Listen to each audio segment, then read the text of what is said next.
Bringing this now, a 13-year-old boy is currently fighting for his life in hospital after he was hit by a taxi while trying to fetch water at Coronationville. Residents in many parts of Johannesburg are relying on water tankers that are supplied by the city, and this is after Rand Water implemented restrictions in large parts of the province. Our reporter Tshegohaco Moagi has that story.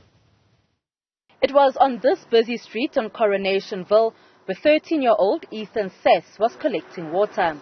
It's been weeks since residents in some parts of Johannesburg have been without water, relying mostly on water tankers. Last Wednesday, the unthinkable happened. On Wednesday afternoon, the water tanker was there and it stopped in the main road, and my son went over to go collect water with a bucket.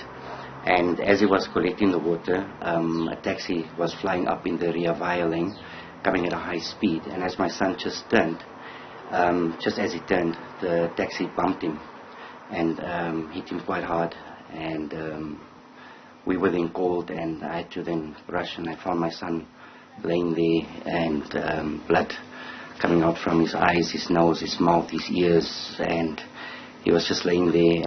The young Ethan is at Chris Hani Baragwanath Hospital with multiple injuries, including a bruised heart. So my son is currently in a very critical state. He's got severe swelling on his brain. His facial bones are fractured, his jaw's fractured, both of his lungs are punctured, it's collapsed, he's on a ventilator. His spleen has been damaged, and his pelvis is fractured on both sides as well. Even the elderly aren't spared. They too rely on water tankers for supply. 73-year-old Belinda Msimanga says she has to pay youngsters to help her carry the water. I'm sure it's 2 months manje. Singana manzi. Noma buya ebusuku ngabo 1. Nale truck ewaleta ngabo 9:30 sesilele. Ngitshela mawusetshenzwa isisu ngoba thina abantu abadala ngesisisu siyaziphumela nje siyenza kanjani. The distraught Fabian Sess says he believes his son Ethan would not be fighting for his life in hospital if they had water in their homes. My boys, I keep them in house. I'm very strict on my boys, and everyone asks me always, how do you keep your boys like that? And I keep them active in the house, so I don't allow my children.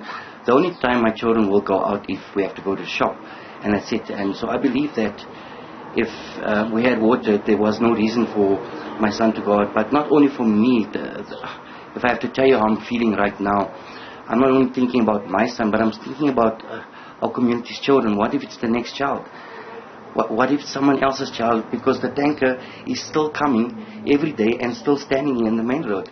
Despite plans put in place by the Water and Sanitation Department to tackle Joburg's water crisis, there is no telling when residents will have running water once again in their taps and avoid another such incident.